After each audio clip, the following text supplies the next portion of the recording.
अस्सलामुअलैकुम, मेरा नाम राना मोहम्मद जुल्कर नैन है। आज मैं जिस टॉपिक के बारे में डिस्कस करने जा रहा हूँ वो है बॉइलिंग पॉइंट और एक्सटर्नल प्रेशर। यानी बॉइलिंग पॉइंट और एक्सटर्नल प्रेशर ये दोनों आपस में किस तरह लिंक हैं और हम इन दोनों को किस तरह यूज़ कर सकते हैं और इन दोनों के हमारी डेली लाइफ में कौन कौन से पर्पजेस हैं, ये सारे टॉपिक आज हम डिस्कस करने जा रहे हैं। Boiling point and external pressure. सबसे पहले हम इसका प्रिंसिपल देखते हैं, यानी बॉइलिंग पॉइंट और एक्सटर्नल प्रेशर आपस में किस तरह लिंक है। कहते हैं बॉइलिंग पॉइंट जो है वो एक्सटर्नल प्रेशर के डायरेक्टली प्रोपोर्शनल है। डायरेक्टली प्रोपोर्शनल का क्या मतलब, यानी कि जैसे बॉइलिंग पॉइंट इंक्रीज करे, जैसे एक्सटर्नल प्रेशर इंक्रीज करेगा वैसे वैसे बॉइलिंग पॉइंट इंक्रीज करेगा। ठीक है, फिर हम देखते हैं when external pressure increase then liquid require greater amount of energy to equalize its temperature to external atmospheric pressure। कहते जैसे जैसे हम किसी लिक्विड के ऊपर वो एक्सटर्नल प्रेशर इंक्रीज करते जाएंगे तो वो उसे ग्रेटर अमाउंट ऑफ एनर्जी चाहिए होगी। यानी जैसे उस पर प्रेशर इंक्रीज होगा, बॉइलिंग पॉइंट उस वक्त होता है जब लिक्विड का प्रेशर एटमॉस्फेरिक प्रेशर के बराबर हो जाए। जब एटमॉस्फेरिक प्रेशर ज्यादा हो जाएगा तो लिक्विड को नीचे से ज्यादा एनर्जी चाहिए होगी ताकि वो ज्यादा वेपर इकट्ठा करे, ज्यादा वेपर बने, ज्यादा वेपर बनेंगे तो वेपर का प्रेशर ज्यादा होगा। जैसे वेपर प्रेशर ज्यादा होगा तो एक्सटर्नल एटमॉस्फेरिक प्रेशर के इक्वल हो जाएगा। जब एक्सटर्नल एटमॉस्फेरिक प्रेशर के इक्वल हो जाएगा तो वो उसका बॉइलिंग पॉइंट होगा।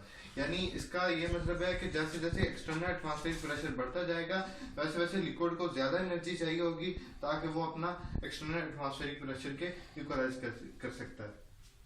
तो हम देख सकते हैं liquid can be made to boil at any temperature by changing external atmospheric pressure.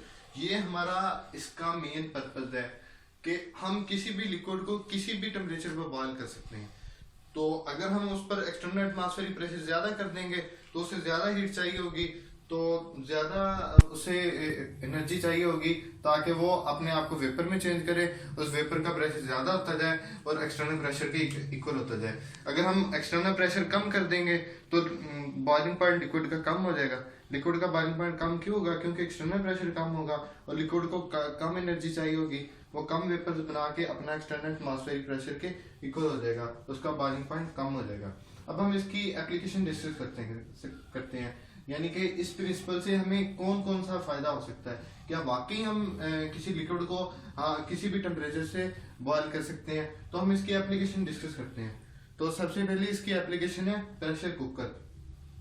यानी हम प्रेशर कुकर में किस तरह कर सकते हैं इसको इस्तेमाल, इस कॉन्सेप्ट को कहते हैं the boiling point of the liquid increase with increase in external pressure. कहते हैं जैसे जैसे एक्सटर्नल प्रेशर इंक्रीज करेगा वैसे लिक्विड का बॉइलिंग पॉइंट इंक्रीज करेगा। ठीक है, वो जैसे ही लिक्विड का नीचे से हम boiling point external pressure increase करेगा बॉइलिंग पॉइंट इंक्रीज करेगा। ये तो हमने ऊपर पढ़ लिया कि इसका प्रिंसिपल है। अब हम देखेंगे जैसे जैसे हम लिक्विड को नीचे से हीट करते जा रहे हैं वैसे वैसे लिक्विड जो हाई एनर्जी मॉलिक्यूल है वो लिक्विड के साथ अपना कनेक्शन ब्रेक करेंगे और वेपर स्टेट में चेंज होना शुरू हो जाएंगे और वो जो वेपर है वो ऊपर इकट्ठा होना शुरू हो जाएंगे लिक्विड की सरफेस पे। और जैसे जैसे वो लिक्विड की सरफेस पे इकट्ठे होना शुरू हो जाएंगे तो जितने ज्यादा वेपर लिक्विड की सरफेस पे इकट्ठा ऊपर सरफेस पे इकट्ठा होना शुरू हो जाएंगे तो उतना ज्यादा वो लिक्विड पर प्रेशर ज्यादा एक्सर्ट करना शुरू कर देंगे।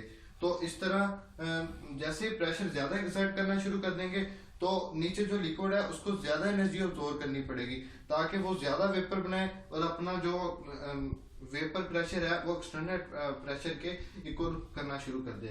तो जिस तरह वो लिक्विड को फिर ज्यादा एनर्जी चाहिए होगी वाटर को, वाटर जितनी ज्यादा एनर्जी अब्सॉर्ब करता जाएगा उतने ज्यादा वाटर का टेम्परेचर बढ़ता जाएगा। तो इस तरह जो हमारी फूड है वो जल्दी कुक होना शुरू हो जाएगी।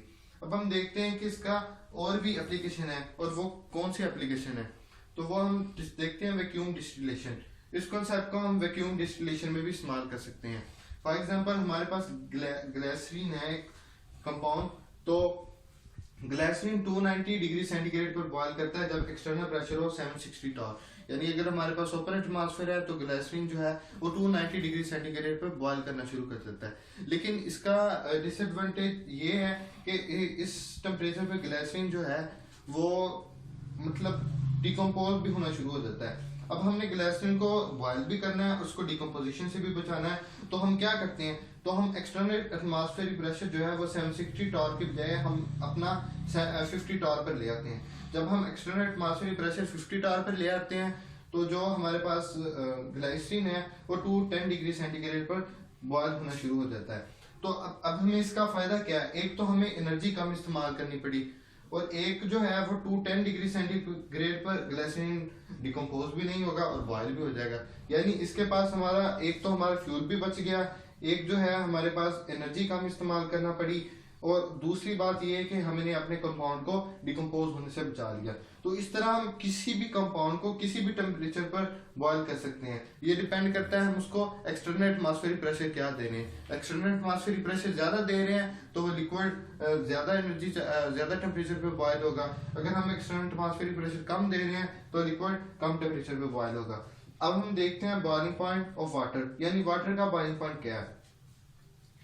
नॉर्मल टेम्परेचर पे अगर हम खुद अपने घरों में इस वक्त मैदानी इलाकों में करें वाटर को बॉयल, तो वाटर 100 डिग्री सेंटीग्रेड पे बॉयल कर देता है, क्योंकि हमारे नॉर्मल जो है वो 760 टॉर है। अगर हम मरी एरियाज पर चले जाएं, मरी एरियाज पर एक्सटर्नल प्रेशर जो है वो 700 टॉर चला जाता है। अगर हम मरी यहाँ पर वाटर बॉयल करें तो वाटर 100 डिग्री सेंटीग्रेड पे बॉयल होगा। अगर हम मरी पे जाएं, मरी पे जो है वो एक्सटर्नल प्रेशर 700 टॉर हो जाता है। तो जब 700 टॉर हो जाता है तो जैसे एक्सटर्नल प्रेशर कम होगा तो इस तरह हमारा बॉइलिंग पॉइंट भी कम हो जाएगा।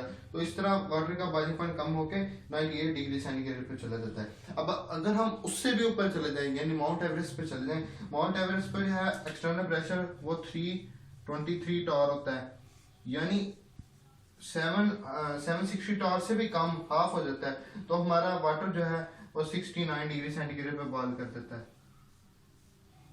यानी इससे हमें जाहिर होता है कि अगर हम यहाँ करें वाटर बॉयल तो 100 डिग्री सेंटीग्रेड पे, हम मरी एरिया पे चल जाएं तो हमारे पास एक्सटर्नल प्रेशर जो है वो 700 टॉर हो जाता है और 98 डिग्री सेंटीग्रेड पे बॉयल कर देता है। इस तरह अगर हम माउंट एवरेस्ट चले जाएं, यानी एक्सटर्नल प्रेशर फिर और भी कम होकर 323 टॉर पे चला जाता है, तो हमारा वाटर जो है वो 69 डिग्री सेंटीग्रेड पर बॉयल कर देता है। अगर हम एक्सटर्नल प्रेशर 760 टॉर से अबव ले जाएं तो हमारा वाटर 100 डिग्री सेंटीग्रेड से अबव जाके बॉयल करेगा।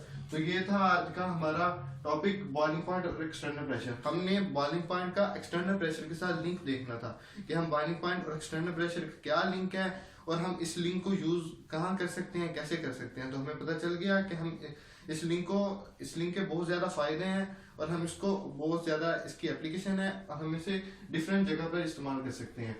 अगर हम किसी भी लिक्विड को किसी भी टेम्परेचर पर हम बॉयल कर सकते हैं, डिपेंड करता है हम एक्सटर्नल प्रेशर कैसा दे रहे हैं। अगर हम एक्सटर्नल प्रेशर ज्यादा दे रहे हैं तो लिक्विड ज्यादा टेम्परेचर पर बॉयल होगा। अगर हम एक्सटर्नल प्रेशर कम दे रहे हैं तो लिक्विड कम टेम्परेचर पर बॉयल होगा।